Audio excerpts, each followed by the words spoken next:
मेरे बाबा को heart attack हुआ है। फर्स्ट अटैक जून में हुआ था एंड सेकंड फ्राइडे को हुआ है। हम DHQ लेकर गए, वहाँ पर जो है तबीयत स्टेबल नहीं हुई। डॉक्टर की हिदायत के मुताबिक डॉक्टर ने इन्हें रेफर कर दिया लाहौर के लिए। फिर देन उन्होंने एयर एम्बुलेंस को कॉल की और फिर हम उन्हें लाहौर लेकर आए जल्द अज जल्द। जितनी ट्रैफिक और स्मोक थी वो कभी इस तरह जल्दी ना आती। शी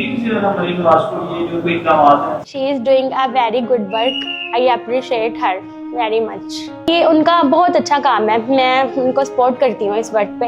उन्होंने ये बहुत अच्छा काम किया है। इस एयर एम्बुलेंस के थ्रू 2 ऐसे बंदे हैं जिनकी जो है ना हेड इंजरी हुई थी और वो टाइमली यहाँ सेफली पहुँच गए, और इससे पहले ऐसा कोई काम नहीं हुआ। और हमारे भावल नगर जैसे बैकवर्ड एरिया में तो बिल्कुल भी नहीं हुआ।